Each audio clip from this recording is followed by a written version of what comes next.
जळगाव जिल्ह्यातील देवेंद्र मधुकर राणे आणि स्वाती देवेंद्र राणे या कृषी उद्योजक दाम्पत्याची ही यशोगाथा अत्यंत प्रेरणादायी आहे. पारंपरिक शेती पद्धतीला फाटा देऊन आधुनिक आणि फायदेशीर शेतीकडे वळू इच्छिणाऱ्या शेतकऱ्यांसाठी हा प्रयोग एक उत्तम आदर्श आहे. या यशोगाथेचे मुख्य पैलू: संयम आणि सातत्य. लागवड केल्यापासून सलग 3 वर्षे योग्य निगा, व्यवस्थापन आणि संयमाने प्रतीक्षा करून यश मिळवले. कमी पाण्याची गरज. ड्रॅगन फ्रूटच्या पिकाला पाण्याची गरज तुलनेने खूप कमी असते, ज्यामुळे उपलब्ध पाण्याचे योग्य नियोजन करणे सोपे होते. कुटुंबाचे सहकार्य.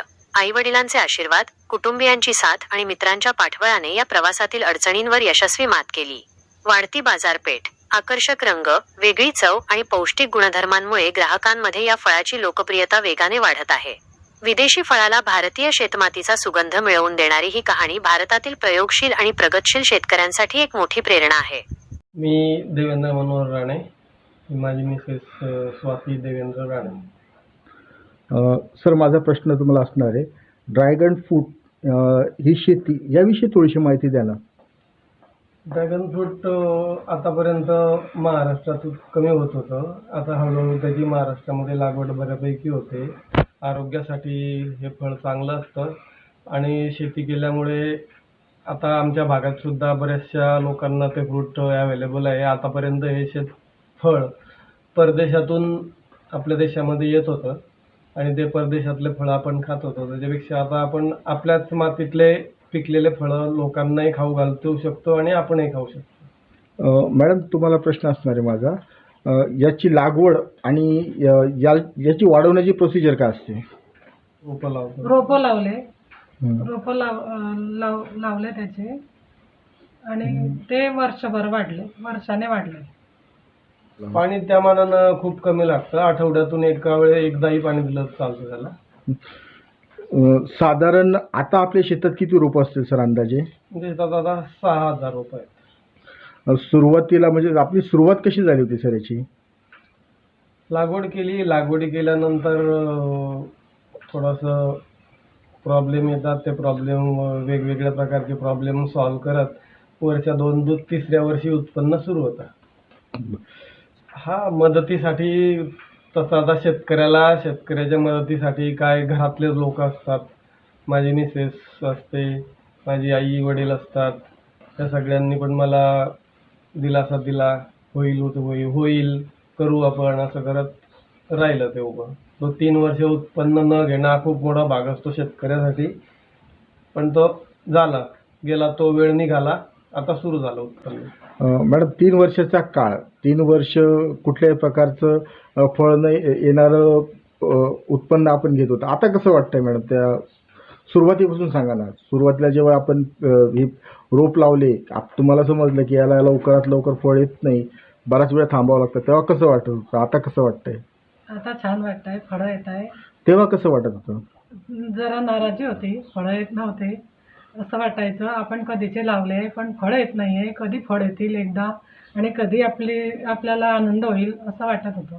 आम्हाला माहिती होतं फळं येतील आणि आपली चांगले फळं येतील आणि भरभराटी होईल हे आम्हाला माहिती होतं. त्याच्यामुळे आम्ही जरा 3 वर्ष हे सर सर्व्हिसवर होते आणि त्यांना पण वेळ मिळावा आणि मला पण माझी कामं करता यावी. शेतीची दुसरी कामं असतात ती मला करता यावी. हे 3 वर्षामध्ये ते आमचे सरांना पण सोयीस्कर झालं आणि मला पण माझे दुसरे कामं करायला सोयीस्कर झालं. आता त्याच्यामुळे आता फळं आली. आता 3 वर्षाचा कालावधी तुम्हाला मिळाला मॅडम. आता ड्रॅगन फ्रूट हे मार्केटमध्ये आता हा विषय आलेला आहे. तुम्ही व्यापाऱ्याला देणं पसंत कराल की काय ठरवलं आहे मॅडम? नाही, आम्ही घरीच विक्री करणार आहे त्याची. एक्सपोर्टचा जो विषय आहे त्या विषयावरती जर समजा तुम्हाला कुठल्या इतर कंपन्यांनी जर ऑफर केल्या बाहेरून, तर आपण त्यासाठी सजेस्ट कराल का? हो. सर, मी आपल्याला प्रश्न एक्सपोर्टच्या बाबतीत आपण कसं ठरवलं आहे सर? एक्सपोर्टचे जे पॅरामीटर्स असतात त्या पॅरामीटर्सवर जर आम्ही आलो किंवा एखादी एक्सपोर्ट कंपनी जर भेटली तर आपण त्यांना माल देऊ शकतो. ऑन आता सर किती माल आपल्याकडं म्हणजे अवेलेबल सुरुवात झालेली आहे आता? हो, सुरुवात झाली तरी साधारण किती माल आपण अवेलेबल करू शकतो आता? आपण तरी 1 ते 2 टन माल एका तोड्याचा अवेलेबल करू शकतो. साधारण 3 महिन्यानंतरचा एक तोळा येतो नाही, किंवा 15 दिवसाचा एक तोळा असतो. हम्म. महिन्यात 2 वेळा तोळा करावा लागतो. आपण सर या माध्यमातून इतर शेतकऱ्यांना काय सांगू इच्छिता? कारण आपणच एक जळगाव जिल्ह्यामध्ये मला वाटतं 2 ते 3 शेतकरी उरला आहात की त्यांनी याच्यावरती यशस्वीरित्या पीक केलेलं आहे. बाकीच्यांनी परत तेच केलं, काढून फेकून देणं, न थांबणं. तर आपण काय मेसेज काय द्याल सर शेतकऱ्यांना? शक्यतो शेतकऱ्यांनी थोडी थोडी शेती एखाद दुसरा शेत असं किंवा एकदा लावल्यावर त्या पिकाने आपल्याला 20-25 वर्ष उत्पन्न द्यायला पाहिजे. म्हणजे ते फळ पिकच येतं तिच्यात. याकडे वळायला काही हरकत नाही. 1 वर्षाचं 2 वर्षाचं परत परत पेरणारं पीक घेण्यापेक्षा. या पिकाला उन्हाळ्यामध्ये खूप सांभाळ करावा लागतो. उन्हाचे तीव्रता जास्त असल्यामुळे याला थोडी सावली करावी लागते वरतून, तेव्हाच ते चांगले राहतात, नाही तर उन्हाने थोडे खराब होतात. रोपावरती परिणाम होतो का मॅडम त्यावेळेला? हो, उन्हाळ्यामुळे नेमकं काय होतं रोपाला? ते जळून जातात. आणि सुकल्यानंतर, वाळल्यानंतर परत ते जिवंत होतात की ते काढून? नाही, त्याची कटिंग करावी लागते. जे सुकलेले असतात त्यांची कटिंग करावी लागते. 3 वर्ष आता झालेत मॅडम त्याला.